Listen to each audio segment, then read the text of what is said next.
Government high school Abdu में मौजूद आहियूं जिते स्टेम पंहिंजो जेको तालीम खाते तरफ़ां मुक़ाबला कराया पिया आहिनि शागिर्दनि ऐं उस्तादनि में। उते हिते शागिर्दनि सां ऐं उस्तादनि सां ॻाल्हायूं था ऐं डीओ सेकेंडरी सां ॻाल्हायूं था त उन्हनि जो छा चवणु आहे। पारक जो मॉडल आहे जेको असां चाहियूं था त असांजे स्कूल में हे हुजे।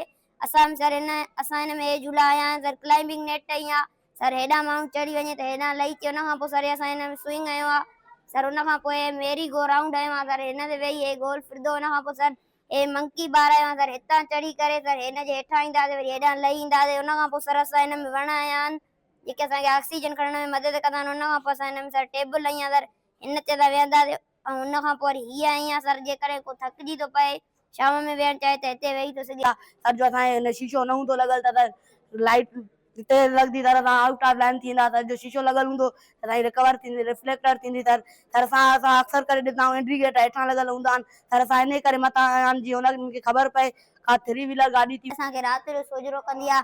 ऐं हिन में असां शयुनि जो यूज़ कयो आहे। हेठां साईं असां हिन कयो आहे थर्माकोल। थर्माकोल जे मथां हिकु सर असां हिन में कागज़ हयो आहे, कागज़ आहे साईं। हिन थर्माकोल में विच में असां हिकु सर्किल कयो आहे, सर्किल गोल करे साईं हुन में असां हिकिड़ो ख़राबु पाइप हयो आहे, ख़राबु पाइप मथां ई हेड़ो ई साईं कागज़ हयो आहे साईं। कागज़ जे मथां साईं असांजे जेके साईं ॿार शयूं खाईंदा आहिनि उन्हनि जी दॿी आई आहे साईं। उन दॿीअ मथां साईं हिकिड़ो कागज़ थुल्हो थींदो आहे नी साईं, उनखे कटे करे उन मथां आयो आहे साईं माचिस जे दॿे में जेको पाड़े में वणंदा आहिनि, इन लाइ असां वणु ठाहियो आहे। हीअं शीखा ऐं कलाई आई आहे ऐं हे फड़को वालो करे आयो आहे। जीअं ॿुजी आने साईं कटे करे ईअं आयो आहे त पखी अचे पाणी हिन पी करे हलियो वञे ऐं असांजे ऑक्सीजन में इहे मदद कंदा, कार्बन डाइऑक्साइड जज़ब कंदा। ऐं हिन पखियुनि जा घर आहिनि, पखी हिन ते वधंदा। हिस्ट्री में पार्टिसिपेशन कईसीं ऐं असांजो चैलेंज हुयो टीचर चैलेंज नंबर 4। हुन में असां पंहिंजो परफॉर्म कयोसीं, 2 विजन ठाहियासीं, डिफरेंट विजन ठाहियासीं। बिस्मिल्लाह रहमान रहीम।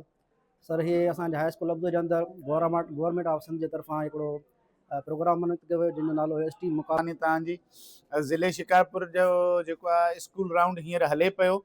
ऐं अॼु को हीअ असांजो 8हों स्कूल आहे। 9हों स्कूल जेको आहे वेंदासीं झलीकलवाड़ी। डेली बेसिस ते 3 खां 5 स्कूल असां कंडक्ट कयूं पिया। 20 डिसंबर ताईं ऐं मुक़ाबिला असांजा स्कूल राउंड जा पूरा थी वेंदा। पोइ वरी ज़िलई मुक़ाबिलो थींदो 15 जनवरी ते।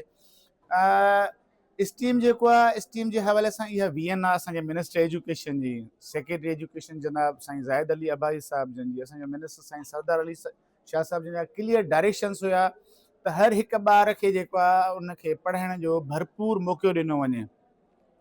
बोर्ड ते पढ़ाइण, चाक खणी लिखणु, उहो सिस्टम जेको आहे ओल्ड हुयो। हींअर जेको आहे हीअ हिकिड़ी इनोवेशन आहे। हर हिकु ॿार में क्रिएटिविटी खे डेवलप कयो वियो आहे। उनखे हर साल नवां चैलेंजिस ॾिना वञनि था। फर्स्ट टाइम थियो आहे त असां टीचर्स खे बि चैलेंज ॾिनो आहे ऐं जेको आहे उन टीचर चैलेंज में असांजा को 450 उस्ताद पूरे ज़िले मां पार्टिसिपेट करंदा। जेको बि विन कंदो उनखे जेको आहे सर्टिफिकेट वग़ैरह सां नवाज़ियो वेंदो, शील्ड ॾिनी वेंदी, उनजो हिकिड़ो नालो थींदो। साॻी तरह सां